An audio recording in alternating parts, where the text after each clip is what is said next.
Hello दोस्तों, आज हम बात करेंगे एक ऐसे कानून की जो हर केस, हर कोर्ट और हर जजमेंट का बेस होता है। Indian evidence act 1872। ये एक्ट ब्रिटिशर्स के टाइम पर लाया गया था और इसका मेन पर्पस है कोर्ट में सच और झूठ के बीच फर्क करना। सिंपल शब्दों में बोलें तो एविडेंस एक्ट एक ऐसा कानून है जो डिसाइड करता है कि कौन सा प्रूफ कोर्ट में एक्सेप्ट होगा और कौन सा रिजेक्ट होगा। दोस्तों, इंडियन एविडेंस एक्ट 11 चैप्टर्स और 167 सेक्शंस में डिवाइडेड है। इसके थ्रू ये क्लियर होता है कि कोर्ट में किन डॉक्यूमेंट्स, विटनेसेस और सर्कमस्टांसेस को एविडेंस माना जा सकता है। एविडेंस दो तरह के होते हैं, ओरल एविडेंस और डॉक्यूमेंट्री एविडेंस।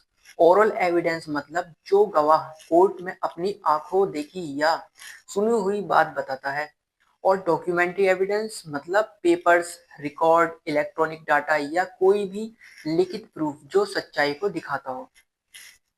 इस एक्ट का एक और इम्पोर्टेंट पार्ट है रिलेवेंसी ऑफ फैक्ट्स, मतलब कोर्ट के लिए कौन सी बात रिलीवेंट है और कौन सी इररिलीवेंट। ये एविडेंस एक्ट डिसाइड करता है। एग्जाम्पल्स के लिए, अगर एक केस में प्रॉपर्टी डिस्प्यूट हो रहा है तो उस केस में प्रॉपर्टी के डॉक्यूमेंट्स रिलेवेंट होंगे, लेकिन किसी और पर्सनल छोटी मोटी बात का कोई रिलेवेंस नहीं होगा।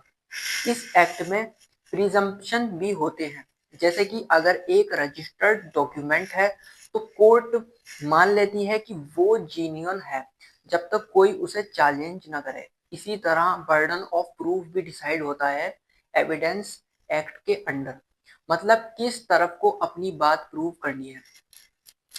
तो दोस्तों, सिंपल शब्दों में बोले तो इंडियन एविडेंस एक्ट एक गाइडलाइन है जो इंश्योर करता है कि जस्टिस सिर्फ हवा में नहीं बल्कि सॉलिड प्रूफ के बेसिस पर हो।